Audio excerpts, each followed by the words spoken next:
Hi friends, welcome to my channel. ఈరోజు నేను చేయబోయే రెసిపీ దోశ కాంబినేషన్ చట్నీ. దానికి కావాల్సిన పదార్థాలు: వేరుశనగ పప్పు, పచ్చిమిర్చి, టమోటా. ముందుగా వేసి గ్యాస్ ఆన్ చేసుకొని ఒక బౌల్ పెట్టుకొని ముందుగా మనం వేరుశనగ గుళ్ళు వేయించుకోవాలి. బాగా మీడియం టు హై ఫ్లేమ్లో వేయించుకుంటే కొంచెం బాగా టేస్ట్ అనేది బాగుంటుంది చట్నీ.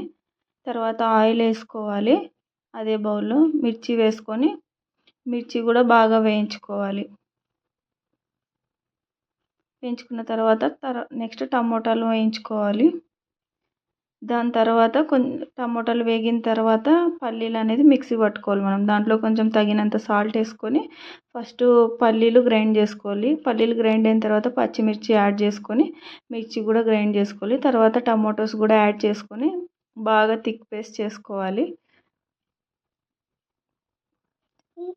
తర్వాత చట్నీ తయారైపోతుంది. దాన్ని పోపు పెట్టుకోవడానికి కోసం తగినంత ఆయిల్ వేసుకొని 2 వెల్లుల్లి, జీలకర్ర, ఆవాలు, కరివేపాకు, ఎండుమిర్చి వేసుకోవాలి. దాంట్లోనే కొంచెం ఉద్దిపప్పు, మినప్పప్పు వేసుకోవాలి. అవి కొంచెం బాగా వేయించుకోవాలి.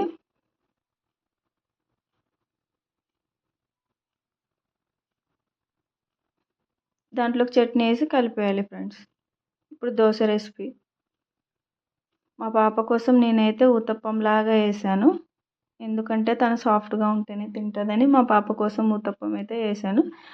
ఆమె ఆయిల్ వేస్తే తినదు కాబట్టి నేను కొంచెం దాని మీద బటర్ కూడా యాడ్ చేశాను. మీరు చూడండి.